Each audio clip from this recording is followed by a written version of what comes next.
So all my coaching clients are asking, Patrick, how am I going to get listings in 2021 with all this low inventory? Excluding any expired or cancel or FSBO plan, how else can we get listings? So I wrote down 5 different strategies that we need to be playing with to make sure that you get a ton of listings in 2021, as we're dealing with mostly super low restricted inventory, high buyer demand. All of your buyers are writing multiple offers on multiple different properties, getting and losing out. So it can be very discouraging if you have a ton of buyers today. So let's dive into the 5 and let's figure out how to get you on pace to take a bunch of listings in 2021. So I'm going to pull up my list here.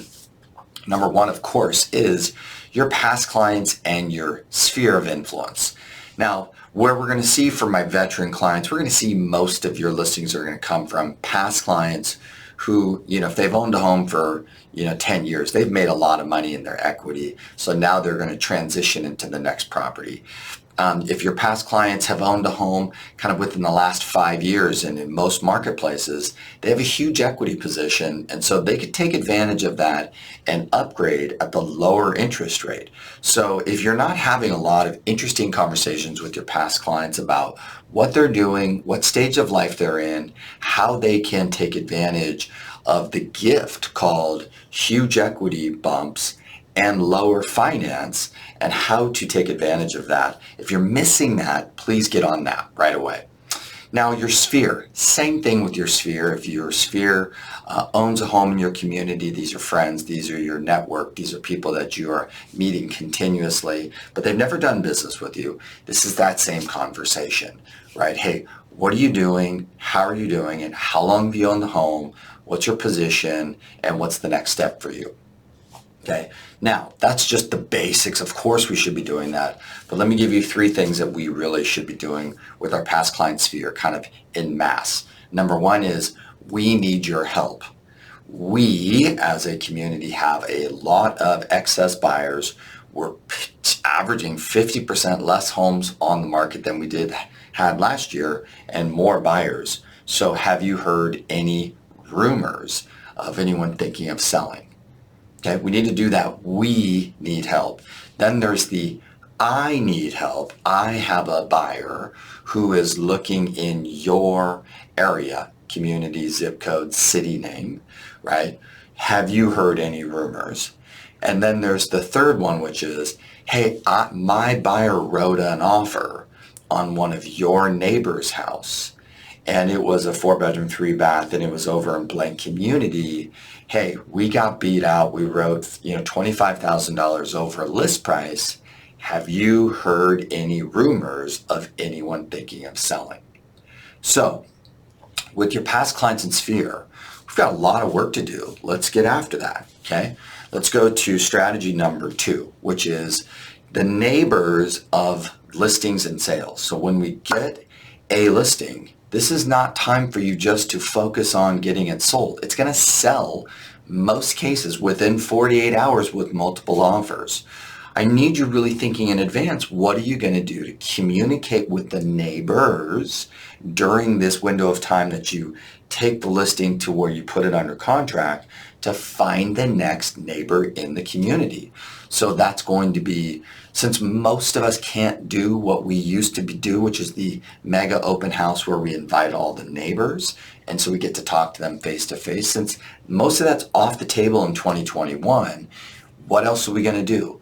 Letters, direct mail to the neighbors, and then of course phone calls to the neighbors, right? I'm really liking Property Radar for talking to the neighbors and being a little bit more specific about it, okay? So we'll talk more about that later.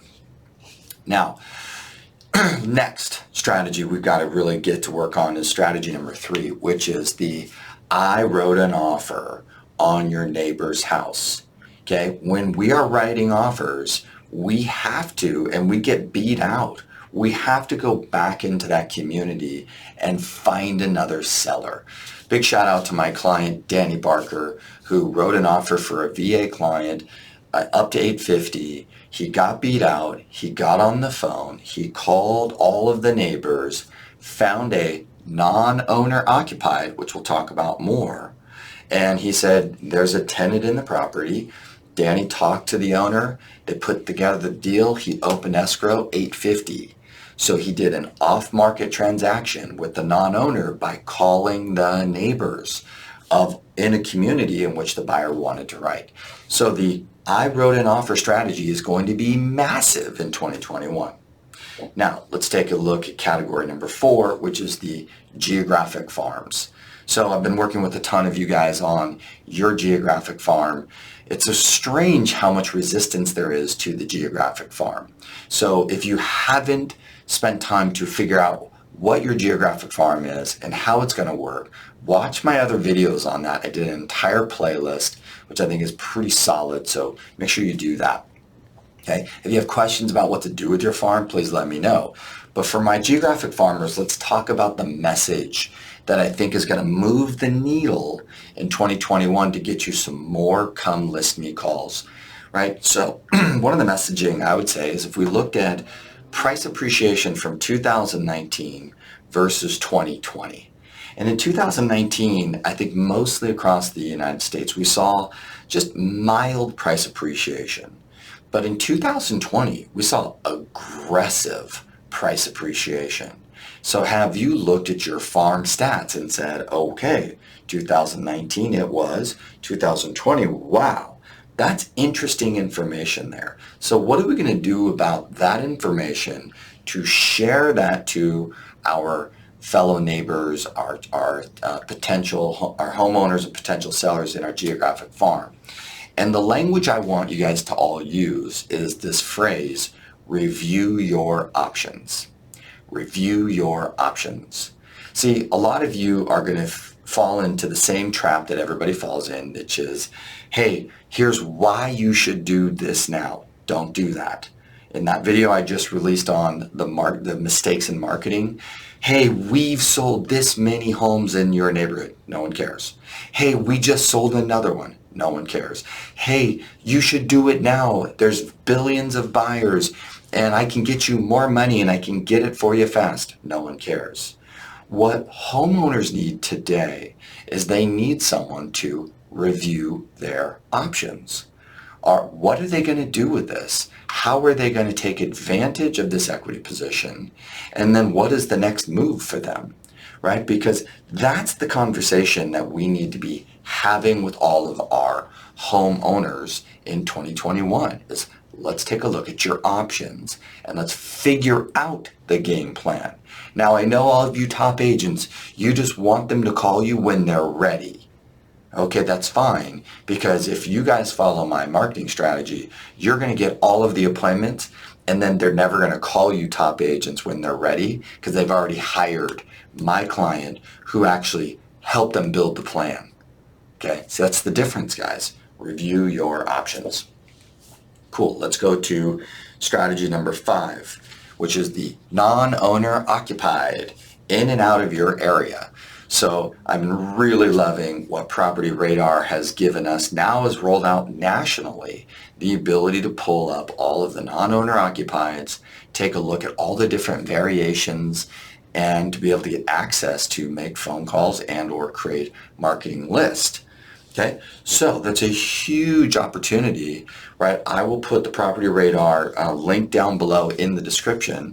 I will include it in the link down below. You'll see that there's 2 videos that I've already done on the non-owner occupied, on the I have a buyer, I wrote an offer, and then the third one, which I forgot to bring up in Geographic Farm, forgive me, which is creating a custom audience of the owners in Facebook.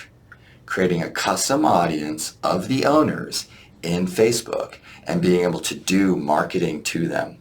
That, my friends, is exciting, and we should do the same custom audience of all the non-owners, okay, and create a nice campaign in Facebook that we can run specifically to those owners. That'd be fun stuff. So, forgive me for forgetting that point. This is why I'm really excited about Property Radar, is it'll give you all of those access to all of that information to be able to leverage and play with right away. Now let's go back to the non-owner occupied number 5. Okay, we know what's happening right now, and I see this, and I'm sure you see this too, is we're seeing that a lot of the listings that are on the market today were vacant listings. A lot of the condos were people that bought them and now they're selling them. It's interesting as I look out into the inventory, I'm seeing a lot of what looked like previously a non-owner occupied that's now listed today. So please bring your awareness to that, because a lot of you are not seeing that this trend is very strong right now.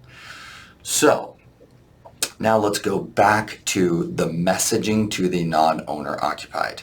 And I really want to review their options. Okay, this is a conversation about what to do. Could we sell it right now with the tenant in place? Well, previously in higher inventory environments, I'd say, nah, it's kind of a stupid strategy. But in this super low inventory environment with a high demand, there's a ton of buyers who just would want to secure it even if there is a tenant in there. So that's now an option. And or option number 2 is sell it as is. Option number 3 is fix it up a little bit after the tenant goes out. Option number 4 is do a real significant remodel to try and max out the sales price, right? And then of course with the non-owner occupied is what to do with this money, 1031 exchange from here, where to go, what to do, how to do it. Okay, so we need to review their options with all these non-owner occupieds and get them to talk to you guys so that we can be listing their property over the course of 2021. Now, so there's the 5 strategies that are not just expired, not just FSBOs, that we can get after in 2021 and create a lot of listings for yourself. Make sure you check out the virtual open house video that I just did with Danny Gould and Dave Robles, because that video explains how we can use the virtual open house to create more clients. These are the 2 best strategies that I've seen in the business. Make sure you check out Property Radar with the link down below and let me know if I can help you out. Have an awesome day.